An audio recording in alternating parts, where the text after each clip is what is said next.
Assalamualaikum warahmatullahi wabarakatuh. Perkenalkan, saya Muhammad Fitra Ramadan dengan NIM 2412111045. Di sini saya berperan sebagai MC. Assalamualaikum warahmatullahi wabarakatuh. Perkenalkan, nama saya Muhammad Irsyad Bayu Fadilah, NIM 24111039. Dan saya berperan menjadi narasumber yang pertama. Assalamualaikum warahmatullahi wabarakatuh. Saya Alfian Rizky Gunawan dengan NIM 2412111043. Di video ini saya menjadi narasumber kedua. Terima kasih. Assalamualaikum warahmatullahi wabarakatuh. Perkenalkan, nama saya Niraca Afia Marju dengan NIM 2412111050. Saya di sini berperan sebagai operator. Assalamualaikum warahmatullahi wabarakatuh. Perkenalkan, nama saya Dumur Vander Khairi dengan NIM 2412211001. Dalam video ini saya mengisi sebagai audiens yang ketiga. Mungkin cukup sekian, terima kasih. Assalamualaikum warahmatullahi wabarakatuh. Saya Dwi Akbar Widianto dengan NIM 2412111046. Saya sebagai audiens. Assalamualaikum warahmatullahi wabarakatuh. Perkenalkan, nama saya Aditya Nur Alif, NIM 2412111034 sebagai audiens.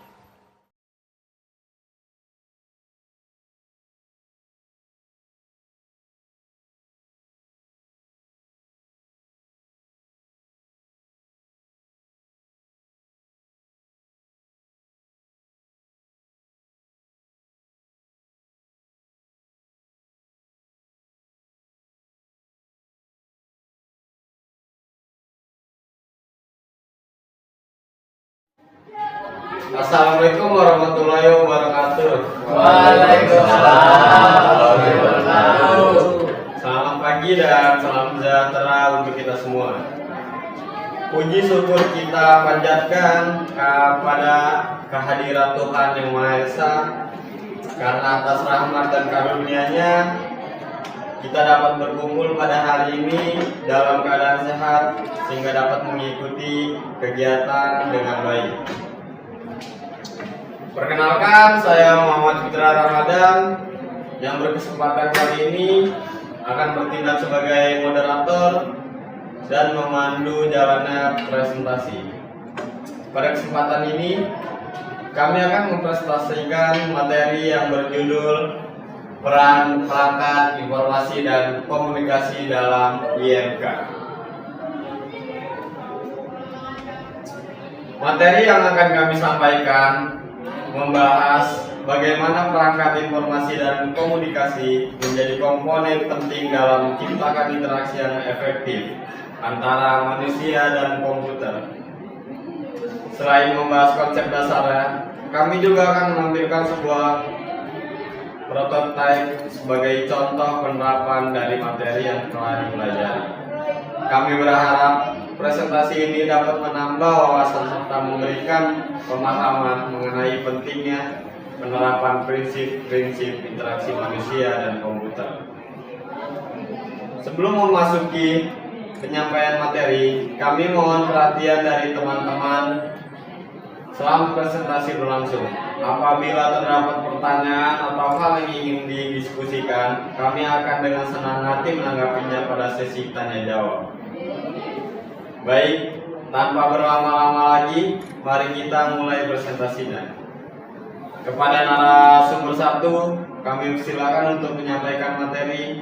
Waktu dan tempat dipersilakan.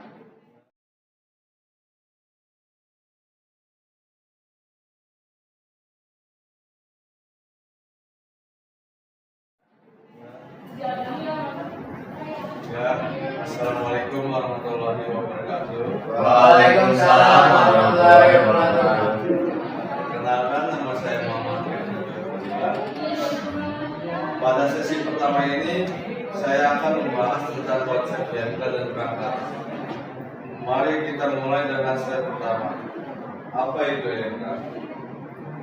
IMK adalah singkatan dari interaksi manusia dan komputer.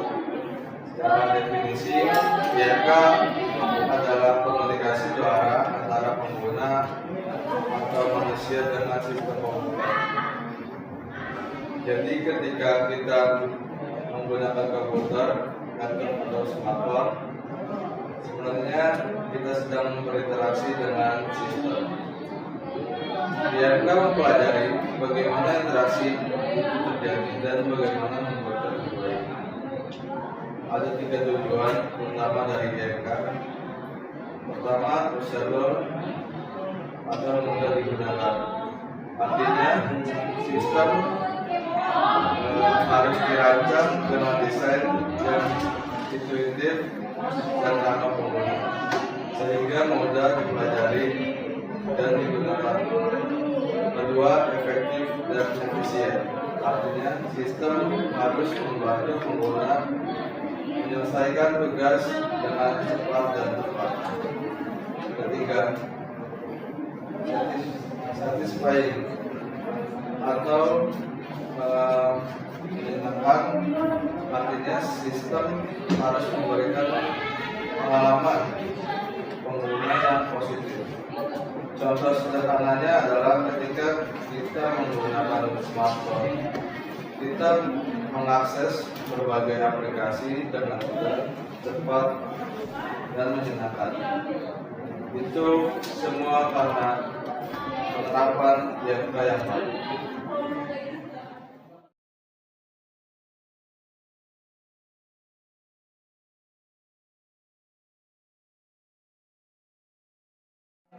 Kita bahas mengapa IMK penting. Coba bayangkan, apa IMK yang baik, apa yang terjadi. Pertama, sistem menjadi sulit dipakai, pengguna bingung dan frustasi karena tidak tahu cara menggunakannya. Kedua, produktivitas menurun, waktu terbuang sia-sia untuk memahami sistem, bukan untuk menyelesaikan pekerjaan. Nah, dengan IMK yang baik, semuanya menjadi sebaliknya. Pertama, sistem menjadi mudah dipahami dan digunakan. Kedua, pengguna merasa nyaman dan puas menggunakan sistem. Dan ketiga, tugas cepat selesai. Efisien kerja meningkat besar. Intinya, IMK membuat teknologi menjadi ramah manusia. Dan ini sangat penting karena hampir semua aktivitas kita sekarang melibatkan perangkat digital.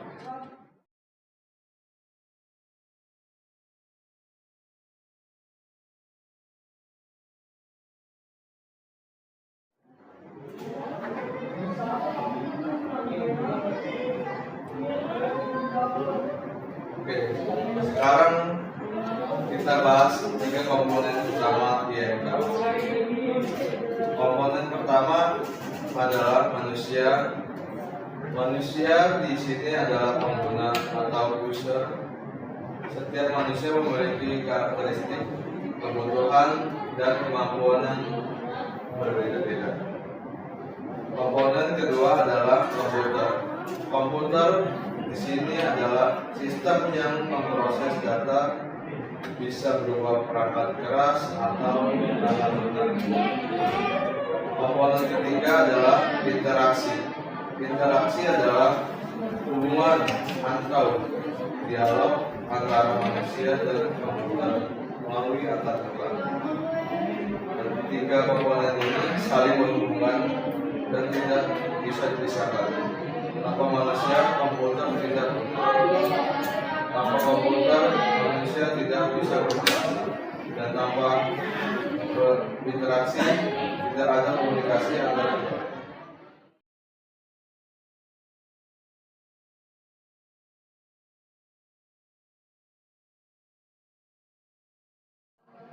Sekarang kita masuk ke perangkat input.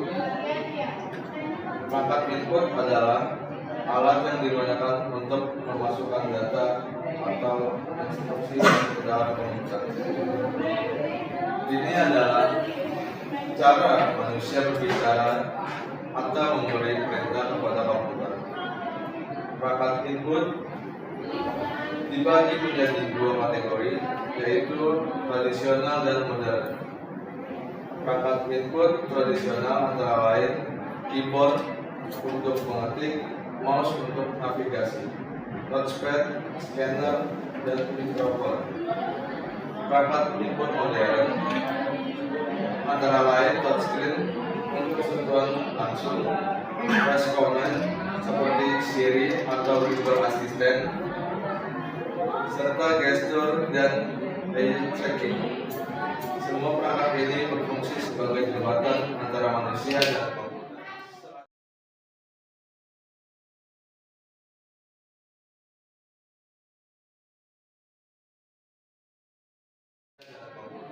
Selanjutnya, perangkat output. Perangkat output adalah alat yang digunakan untuk menampilkan hasil. Pemrosesan dari komputer ini adalah cara komputer berbicara atau merespon kepada manusia. Perangkat output juga dibagi menjadi dua kategori, yaitu tradisional dan modern. Perangkat output tradisional antara lain monitor atau layar yang menampilkan visual, printer, mencetak dokumen, dan speaker untuk mewakili suara. Perangkat output modern antara lain layar OLED, backrest, headset VR, ProArt untuk pengalaman imersif, dan haptic feedback atau getaran sebagai respon sentuhan. Dengan perangkat output, kita bisa mengetahui apa yang sedang dilakukan oleh komputer.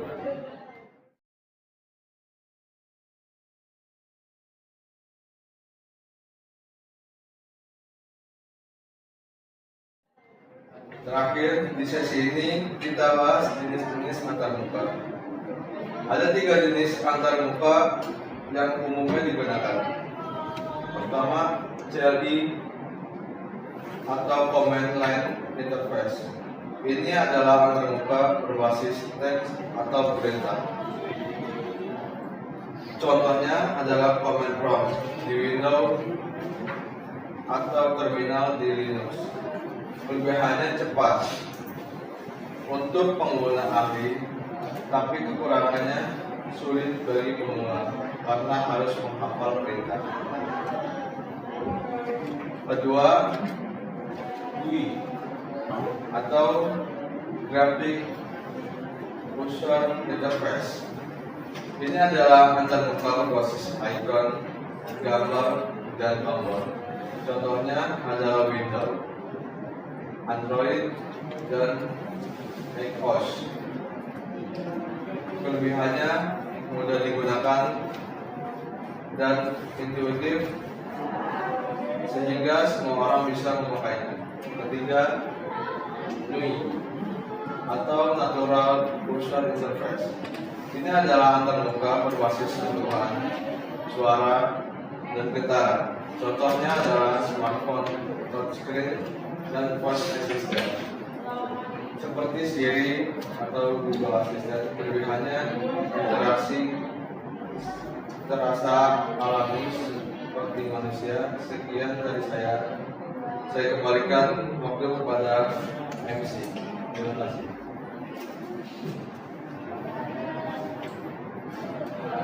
Baik, terima kasih Ustaz Bayu Fadila atas pemaparan yang jelas tentang konsep IMK dan perangkat.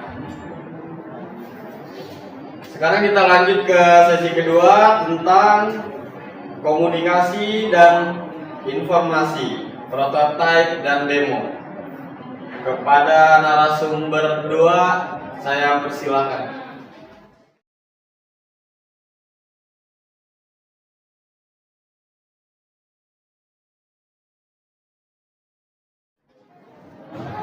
Terima kasih kepada MC Muhammad Fitra. Kali ini saya akan melanjutkan pembahasan informasi dan komunikasi. Di sini ada komunikasi dua arah. Manusia memberikan perintah atau input, terus ke sistem memproses data. Setelah itu ada output yang menampilkan hasil. Setelah itu ada feedback, respon ke pengguna. Siklus interaksi, proses komunikasi bersifat berulang atau loop tanpa adanya umpan balik atau feedback yang jelas. Pengguna ini dapat mengetahui apakah aksi atau perintah yang dimasukkan telah berhasil diterima oleh sistem.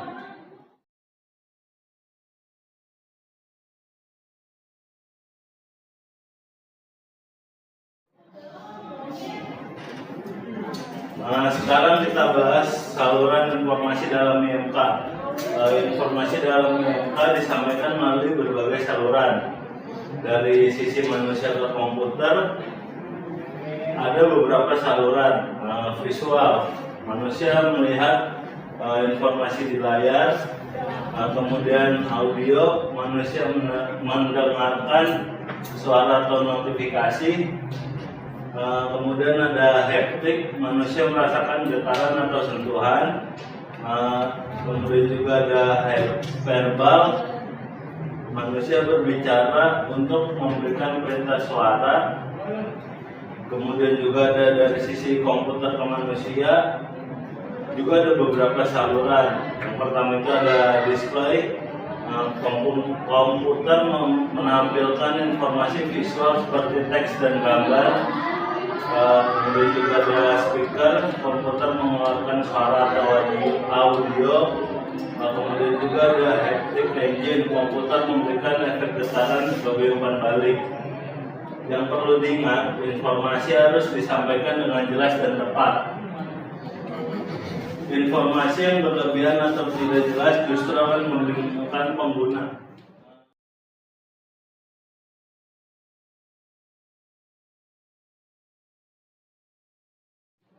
Kemudian di sini kita akan membahas prinsip komunikasi yang efektif. Ada 4 prinsip utamanya.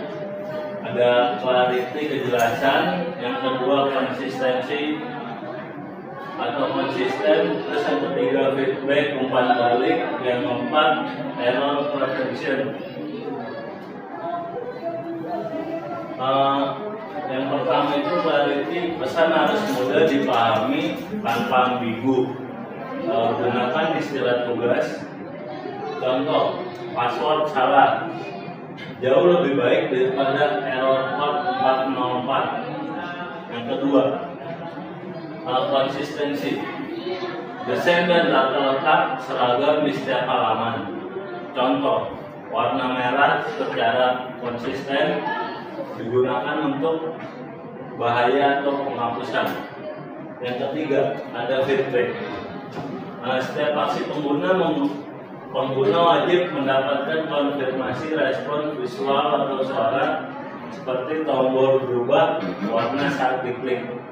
Yang keempat, ada error prevention, mencegah kesalahan sebelum terjadi, seperti menampilkan dialog konfirmasi sebelum menghapus berkas penting. Contohnya kita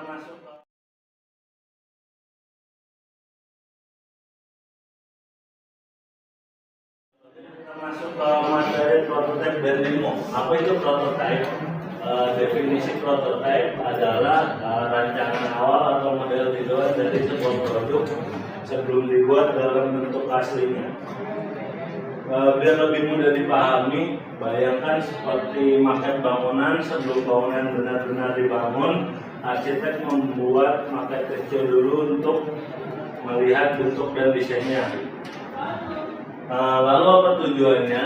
Yang pertama, untuk menguji desain, apakah desain yang kita buat sudah bagus atau masih perlu diperbaiki. Yang kedua, untuk menilai kemudahan penggunaan atau usability. Yang ketiga, untuk mendapatkan masukan atau feedback dari calon pengguna. Yang keempat, untuk menghemat biaya dan waktu, lebih baik menemukan kesalahan di awal daripada setelah produk selesai dibuat. Jadi prototipe adalah jembatan antara ide dan produk jadi.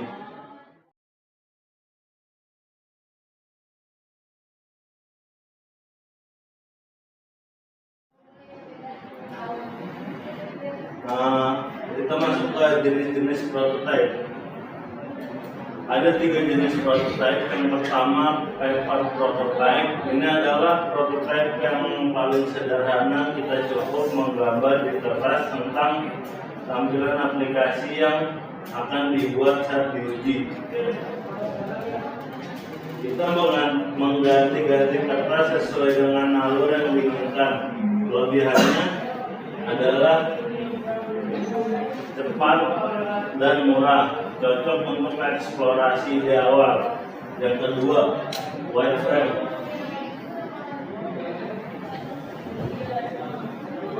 Ini sudah menggunakan komputer tapi masih berupa sketsa digital tingkat rendah. Fokusnya adalah ke struktur tata letak dan alur navigasi dasar. Belum ada warna atau desain detail. Yang ketiga, digital prototype, rancangan interaktif tingkat tinggi, high fidelity yang menyerupai produk jadi untuk pengujian pengguna.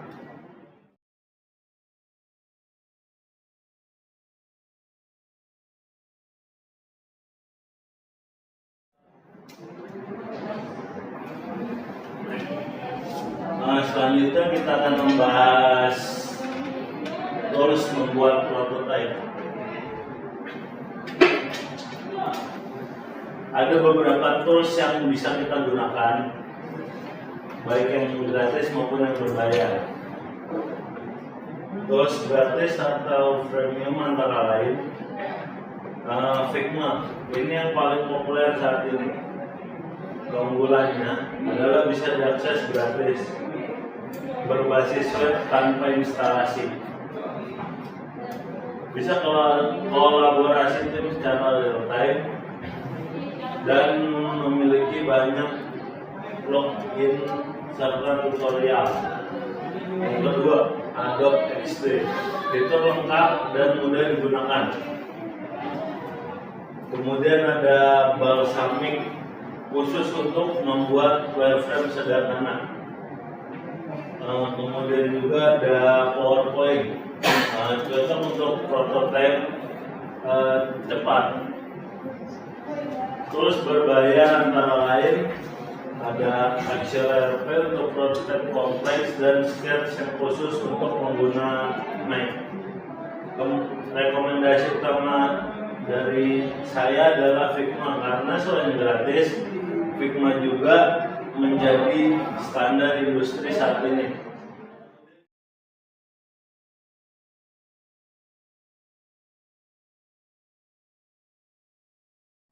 Ini ada kesimpulannya. Yang pertama, IMK adalah komunikasi dua arah, menghubungkan manusia dan sistem agar dapat berinteraksi secara mudah, efektif, efisien, dan menyenangkan. Yang kedua, perangkat input dan output berperan sebagai alat penyimpanan perintah, input, dan penerimaan hasil atau respon output bagi pengguna. Kemudian komunikasi harus efektif, informasi wajib disajikan secara jelas, konsisten, dan memberikan umpan balik atau feedback yang memadai. Kemudian prototipe penting untuk efisiensi, sarana pengujian ide desain sebelum dibuat menjadi produk akhir, menghemat waktu dan biaya.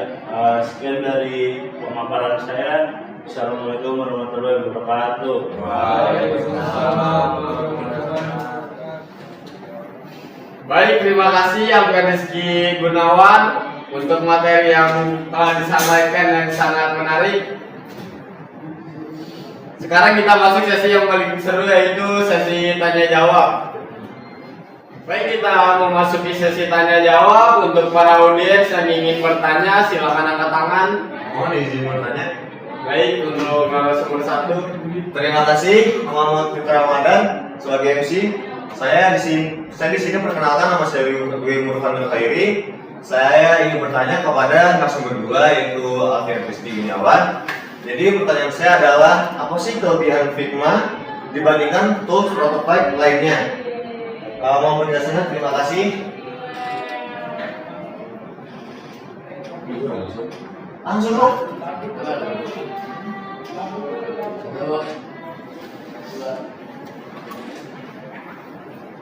Nah, terima kasih atas pertanyaannya Dwi Murfanul Khairi.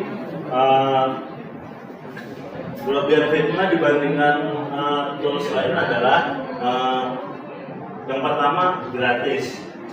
Figma memiliki versi gratis yang sudah cukup untuk membuat prototipe dasar. Kemudian berbasis web atau browser, kita tidak perlu menginstal aplikasinya. Cukup buka website dan langsung bisa digunakan. Kemudian yang ketiga, bisa kolaborasi tim secara real time. Beberapa orang bisa mengerjakan desain yang sama secara bersamaan seperti Google Docs, Google Docs.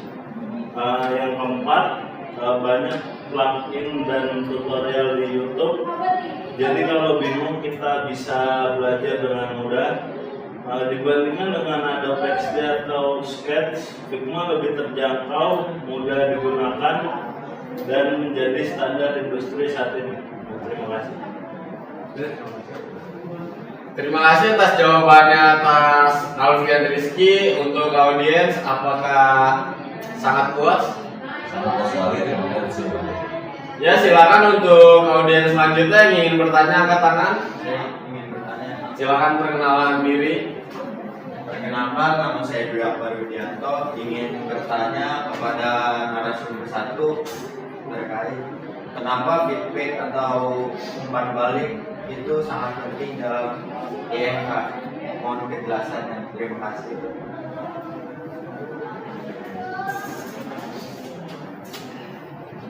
Ya, terima kasih atas pertanyaannya.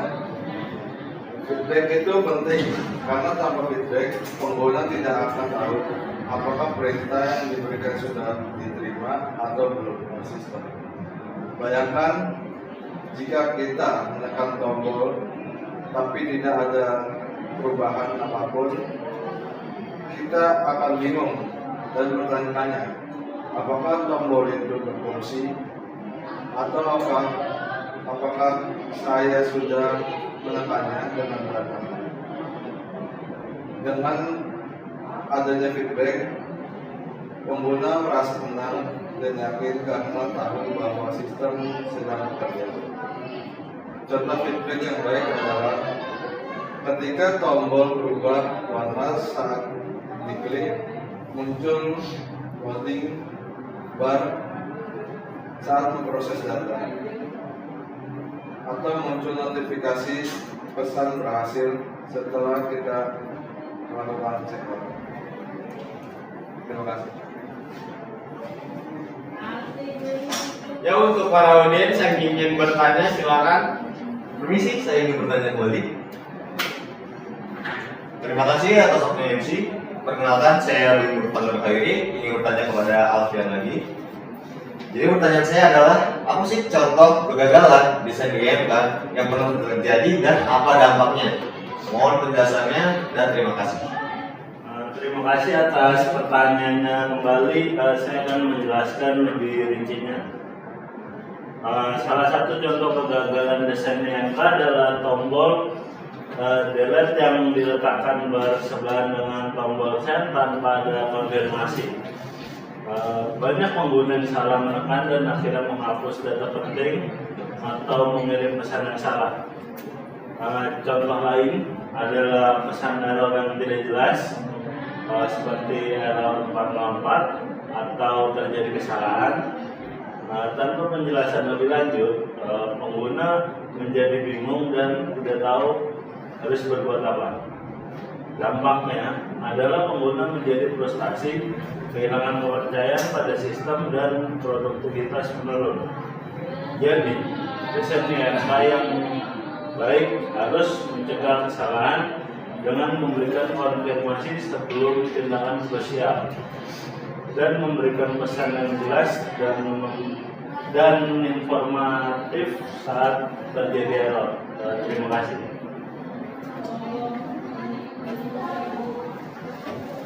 Terima kasih untuk jawabannya. Apakah audiens sangat puas untuk jawabannya? Sangat puas. Terima kasih.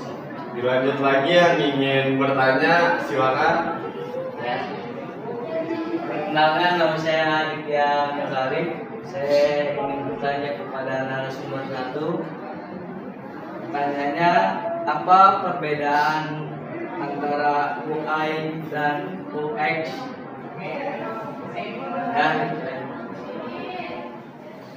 Ya, terima kasih atas pertanyaannya. UI atau User Interface adalah tampilan visual dari sebuah produk. Ini mencakup warna, tombol, icon, atau letak, dan semua elemen yang bisa kita lihat di layar. Sedangkan UX atau User Experience adalah pengalaman pengguna secara keseluruhan saat menggunakan produk.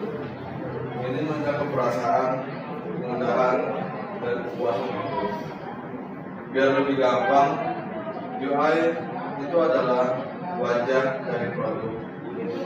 Sedangkan UX itu adalah perasaan saat menggunakan produk. Kenapa keduanya penting? Karena UI menarik perhatian pengguna, sedangkan UX membuat pengguna betah dan kembali.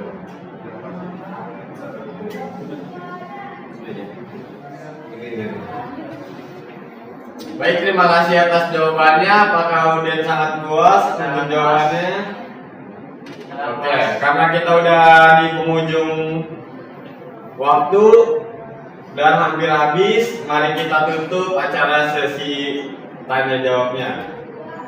Alhamdulillah, presentasi kita telah berjalan dengan lancar. Sekarang mari kita simpulkan poin-poin penting dari presentasi hari ini.